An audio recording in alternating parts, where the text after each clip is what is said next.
നടിയെ ആക്രമിച്ച കേസിൽ 20 വർഷം തടവിന് ശിക്ഷിക്കപ്പെട്ട ഒന്നാം പ്രതി പൾസർ സുനി ഉൾപ്പെടെയുള്ള പ്രതികളുടെ അപ്പീൽ ഹർജി ഹൈക്കോടതി 2 ആഴ്ചയ്ക്ക് ശേഷം പരിഗണിക്കാൻ മാറ്റി. പ്രത്യേക കോടതി വിധിച്ച ശിക്ഷ റദ്ദാക്കണമെന്നാവശ്യപ്പെട്ട് പൾസർ സുനി, മാർട്ടിൻ, വിജേഷ്, വടിവാൾ സലീം അടക്കം 6 പ്രതികൾ നൽകിയ അപ്പീലാണ് മാറ്റിവെച്ചത്. കേസിൽ വാദം നടത്തുന്നതിനായി കൂടുതൽ സമയം വേണമെന്ന പ്രോസിക്യൂഷന്റെ ആവശ്യം പരിഗണിച്ചാണ് ജസ്റ്റിസ് അപ്പീൽ മാറ്റിയത്.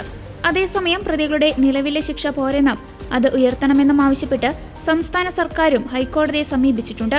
കേസിലെ നിർണായക തെളിവായ മെമ്മറി കാർഡിലെ ദൃശ്യങ്ങൾ വിചാരണ കോടതിയുടെ കസ്റ്റഡിയിലിരിക്കെ ചോർന്ന സംഭവത്തിൽ കോടതി മേൽനോട്ടത്തിൽ പുതിയ അന്വേഷണം ആവശ്യപ്പെട്ട് അതിജീവിത ഹൈക്കോടതിയെ സമീപിച്ചു.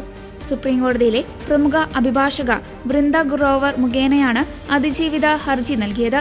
2024 അന്നത്തെ principal sessions judge honey M Varghese സമർപ്പിച്ച അന്വേഷണ റിപ്പോർട്ട് പൂർണ്ണമായും വൈരുദ്ധ്യങ്ങൾ നിറഞ്ഞതാണെന്നും കേസ് അട്ടിമറിക്കാനുള്ള ശ്രമങ്ങളെക്കുറിച്ച് സമഗ്രമായ അന്വേഷണം വേണമെന്നും ഹർജിയിൽ ആവശ്യപ്പെടുന്നു.